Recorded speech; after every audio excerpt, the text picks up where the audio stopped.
Stock market trading. हमने हमारे पिछले वीडियो में सीखा trend lines work as support and resistance.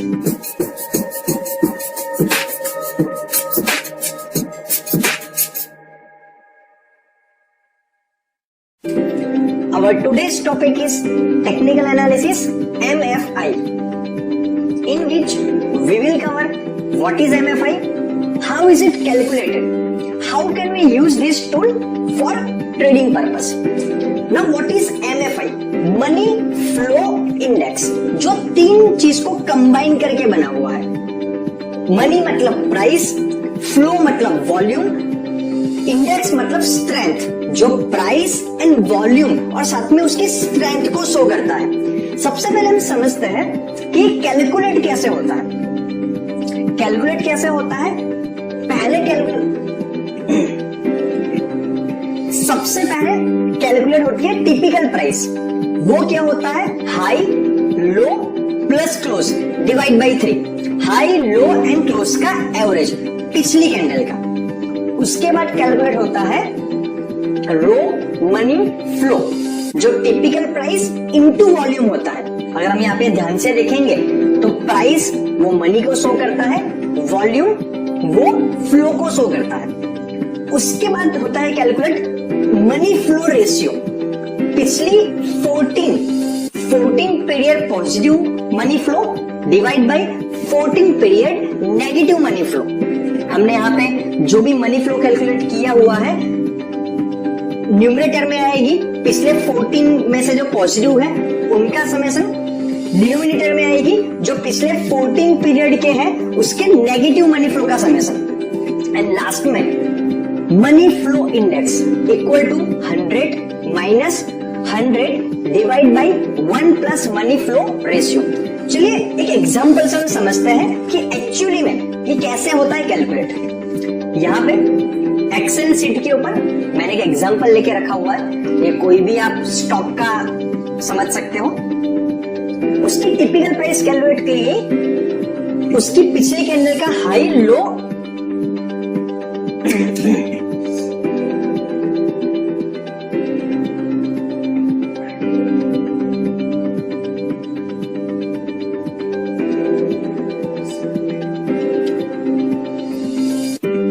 उसकी टिपिकल प्राइस कैलकुलेट करी गई हाई, लो एंड क्लोज के एवरेज निकाल के। तो ये वो आ गई 24.63।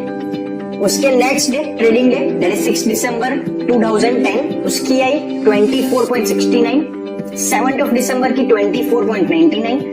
अगर आप ध्यान से देखोगे तो 3 दिसंबर के कंपेयर में 6 दिसंबर को प्राइस बढ़ी है, तो यहाँ पे पॉजिटिव अप लिखा गया।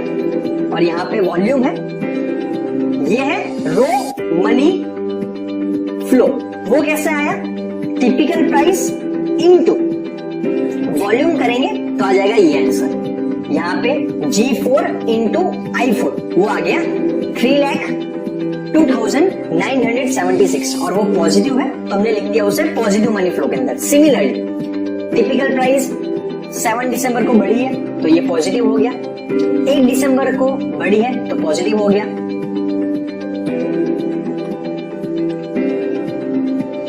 9 दिसंबर को कम हुई है तो नेगेटिव हो गया। इसी तरीके से हम 14 पीरियड 14 पिछली कैंडल्स का लेके चलेंगे और उसको हम रो मनी फ्लो निकालेंगे, उसमें से positive money flow and negative flow को अलग अलग करेंगे। उसके बाद अगर तो हमें 23 दिसंबर कल जो मनी फ्लो इंडेक्स आएगा वो कैसे होगा कैलकुलेट। इसके पीछे की जो 14 पीरियड की कैंडल है उसका पॉजिटिव मनी फ्लो का समेशन आ गया, ये नेगेटिव का समेशन आ गया, ये दोनों का रेशियो लिया जाएगा। 14 period money positive money flow, 14 period positive money flow divide by 14 period negative money flow, वो आ जाएगा 0.98। और जो हमारा फॉर्मूला है उसके अंदर इसको हम रखेंगे तो आंसर आ जाएगा 49.47। तो जो हमारे चार्ट के अंदर हम यहाँ पे जाएंगे और स्टडीज में जाके हम यहाँ पे लिखेंगे मनी फ्लो इंडेक्स। तो यहाँ पे जो ये आ रहा है 20.20, ये कैसे हो रहा है कैलकुलेट, वो हमने अभी एग्जाम्पल के जरिए देखा। तो इसी तरीके से मनी फ्लो इंडेक्स होता है कैलकुलेट। अभी इसका मतलब क्या होता है, हम ट्रेडिंग के लिए इस टूल का यूज कैसे कर सकते हैं। तो हम चलते हैं चार्ट के ऊपर। मैंने यहाँ पे एसबीआई का चार्ट ओपन किया है, 1 डे की कैंडल सिलेक्ट करी है, स्टडीज में जाके मनी फ्लो 14 पीरियड का मनी फ्लो है वो हमने यूज किया है, मनी फ्लो इंडेक्स। अब यहाँ पे जाके सेटिंग्स में देखेंगे तो यहाँ पे आ जाएगा पीरियड 14। अगर आप इसको 16 भी ले सकते हो, आप इसको 16 भी ले सकते हो, 20 भी ले सकते हो, बट आइडियली 14 होना चाहिए। ओवरबॉट जोन है 80, ओवरसोल्ड जोन है 20।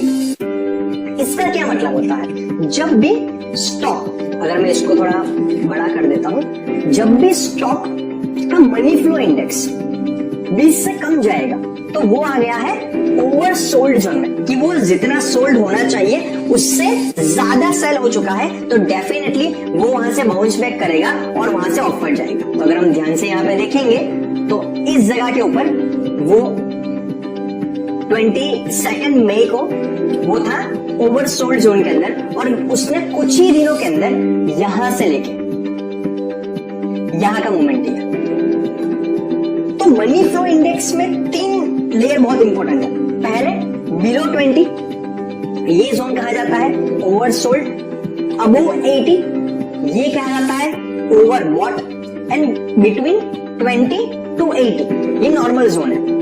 तो जब भी कोई भी स्टॉक ओवर सोल्ड जोन में है तो डेफिनेटली वहां से बाउंस बैक करेगा। कोई भी स्टॉक अगर तो ओवर बॉट जोन में है तो वहां से वो नीचे की रैली देगा ही देगा, लेकिन हमें उसको कंफर्म कैसे करना है, एमएसीडी से।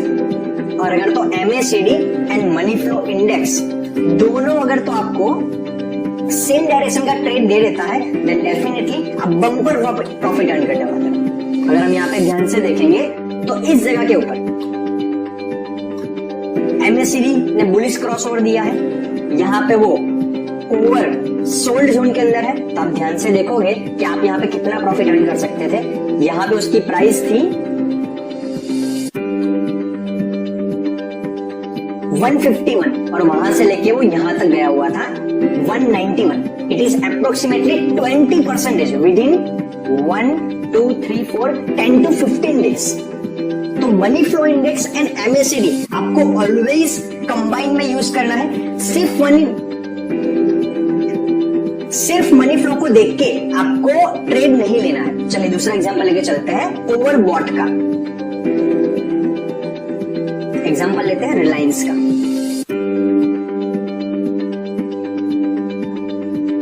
चार्ट मैंने यहां पे ओपन किया,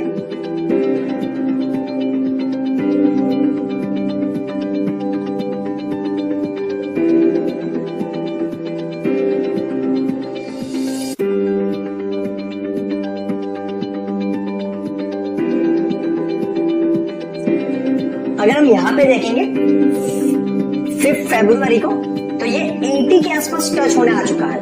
तो 80 के नजदीक जब भी आएगा तो वो ओवर बॉट जोन में आ चुका है, तो डेफिनेटली वो वहां से नीचे की रैली दिखाएगा। और अगर हम यहाँ पे ध्यान से देखेंगे तो एमएसीडी लाइन भी यहाँ पे उसने बेयरिश क्रॉसओवर दिया है। तो अगर तुम यहाँ पे सेल करते, शॉर्ट करते, तो इस प्राइस के ऊपर हम उसको शॉर्ट करते।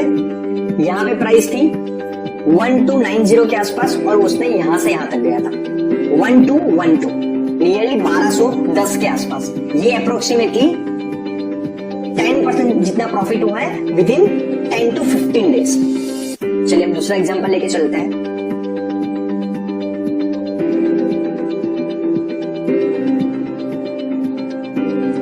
अगर हम यहां पे देखेंगे मार्च एंडिंग के अंदर तो यहां पे बहुत ज्यादा समय तक ओवरसोल्ड जोन में है। तो ऑलवेज रिमेंबर, कोई भी स्टॉक अगर तो ओवरबॉट या तो ओवरसोल्ड जोन में है तो उसमें ज्यादा समय नहीं रहेगा, वहां से वो बाउंस बैक करेगा ही करेगा।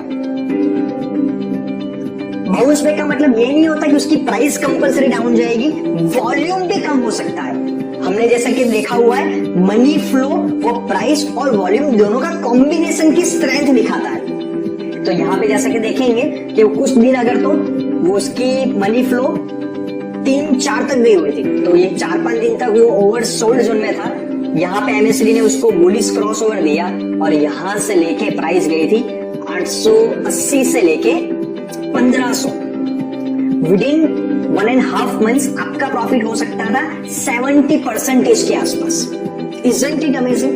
तो आपको हमेशा ध्यान रखना है कि जब भी मनी फ्लो 20 से नीचे जाता है एंड 80 से ऊपर जाता है तब इसका बहुत ही एक्यूरेट हम यूज कर सकते हैं एमएसडी के कॉम्बिनेशन के साथ।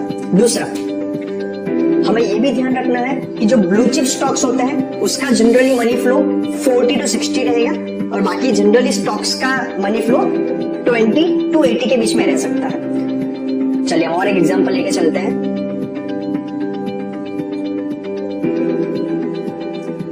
यस बैंक का अगर हम यहाँ पे ध्यान से देखेंगे तो 27 जुलाई के आसपास वो ओवर सोल्ड जोन में था।